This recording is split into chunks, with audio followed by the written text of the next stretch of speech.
হয় সৰ্বপ্ৰথম আপোনালোকৰ চেনেলক ধন্যবাদ জ্ঞাপন কৰিছোঁ। আমাৰ এই অনুষ্ঠানত আহি আজি উপস্থিত হৈছে আজি সদৌ অসম গোৰ্খা ছাত্ৰ সন্থা ডিগবৈ আঞ্চলিক সমিতি আৰু ডিগবৈ গোৰ্খা মহিলা সমিতি আমি যৌথভাৱে আমি 30 বিদায় সমাৰোহ পাতিছিলোঁ। যিহেতু এইটো গোৰ্খা জাতিৰ মহান নাৰীসকলৰ পৰ্ব, এইটো যিহেতু আমাৰ ঘৰে ঘৰে পালন কৰে, আজি আমি এই মঞ্চলৈকে আনিবলৈ সক্ষম হৈছোঁ আৰু অনাগত দিনত এনেকৈ মহিলাহঁতক লৈ ডিগবৈ সকলো জাতি জনগোষ্ঠীৰ লগত আমি গোৰ্খা ছাত্ৰ সন্থা গোৰ্খা মহিলা সমিতি হৈ আমি সকলো সাংস্কৃতিক হওক শিক্ষিক হওক আৰু বেলেগ বেলেগ প্ৰগ্ৰামবিলাক আমি কৰি যাম। আপোনালোকৰ মাধ্যমেদি ইমান জনাইছোঁ, ধন্যবাদ।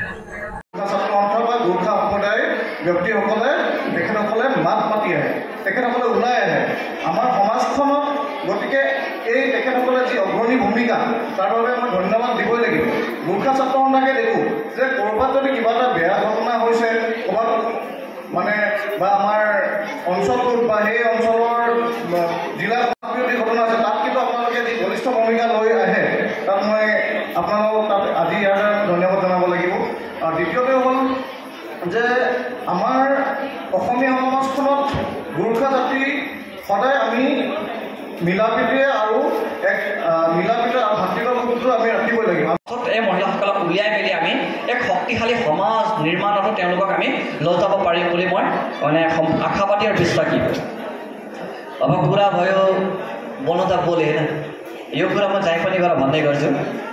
यदि मैले आफ्नो भाषै बोलिनँ भने, यदि मैले आफ्नो भाषा र हेर्नुहोस् पृथ्वीमा तपाईँहरू कहीँ पनि किन नजानुहोस्, म बारम्बार एउटा कुरा विश्वास गर्छु है, आसाममा बसेपछि हाम्रो चिनाकी अन्तिम चिनाकी पनि हाम्रो आसामिसकै हुनुपर्छ।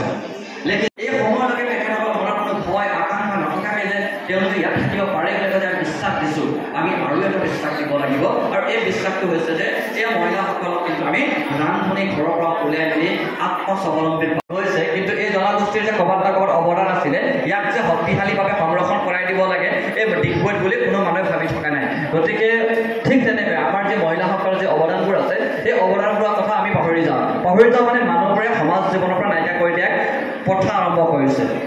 আমি অসমান দেখিছোঁ। আৰু এটা কথা আমি সকলোৱে স্বীকাৰ কৰিবই লাগিব, এইখিনি কথা মই নিজে মোৰ জীৱনৰ শিক্ষাকালত আজিলৈকে ক'তো বিচাৰি নাপালোঁ। ইউনিভাৰ্চিটি হৈছিলে যে এই জনগোষ্ঠীৰ মানুহবোৰে খুব উল্লাসেৰে উদযাপন কৰে।